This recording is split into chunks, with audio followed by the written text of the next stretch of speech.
ദൈവത്തിന് സ്തുതി. സങ്കീർത്തനം 42.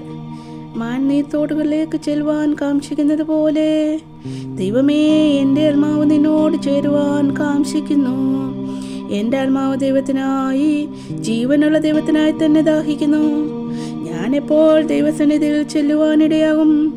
നിന്റെ ദൈവം എവിടെയെന്ന് അവർ എന്നോട് നിത്യം പറയുന്നത് കൊണ്ട് എൻ്റെ കണ്ണുനീർ രാവും പകലും എൻ്റെ ആഹാരമായി തീർന്നിരിക്കുന്നു.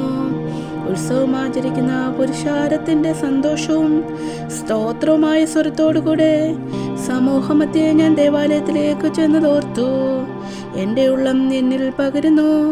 എൻ്റെ ആത്മാവേ, നീ വിഷാദിച്ചുള്ളിൽ ഞെരങ്ങുന്നതെന്തേ? ദൈവത്തിൽ പ്രത്യാശ വയ്ക്കുക. അവൻ എൻ്റെ മുഖപ്രകാശ രക്ഷയും എൻ്റെ ദൈവവുമാകുന്നു. എന്നിങ്ങനെ ഞാൻ ഇനിയും അവനെ സ്തുതിക്കും. എൻ്റെ ദൈവമേ, എൻ്റെ ആത്മാവ് എന്നിൽ വിഷാദിച്ചിരിക്കുന്നു. അതുകൊണ്ട് യോർദാൻ പ്രദേശത്തും ഹെർമോൺ പർവ്വതങ്ങളിലും മിസാർ മലയിലും വെച്ച് ഞാൻ അവനെ ഓർക്കുന്നു. നിന്റെ നീർച്ചാട്ടങ്ങളുടെ ഇരച്ചിലാൽ ആഴിയെ വിളിക്കുന്നു. നിന്റെ ഓളങ്ങളും തിരമാലകളുമെല്ലാം എൻ്റെ മീതെ കടന്നു പോകുന്നു. യഹോവ പകൽ നേരത്ത് തൻ്റെ ദയ കൽപ്പിക്കും. രാത്രി സമയത്ത് ഞാൻ അവനെ പാട്ടുപാടിക്കൊണ്ടിരിക്കും. എൻ്റെ ജീവൻ്റെ ദൈവത്തോടുള്ള പ്രാർത്ഥന തന്നെ. നീ എന്നെ മറന്നതെന്ത്?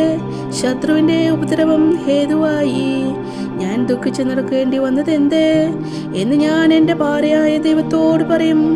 നിന്റെ ദൈവം എവിടെയെന്ന് എൻ്റെ ശത്രുക്കൾ ഇടവിടാതെ എന്നോട് പറഞ്ഞതുകൊണ്ട് എൻ്റെ അസ്ഥികളെ തകർക്കുമണം എന്നെ നിന്ദിക്കുന്നു. എൻ്റെ ആത്മാവേ, നീ വിഷാദിച്ചുള്ളിൽ ഞെരങ്ങുന്നതെന്തേ? ദൈവത്തിൽ പ്രത്യാശ വയ്ക്കുക. അവൻ എൻ്റെ മുഖപ്രകാശ രക്ഷയും എൻ്റെ ദൈവവുമാകുന്നു. എന്നിങ്ങനെ ഞാൻ ഇനിയും അവനെ സ്തുതിക്കും.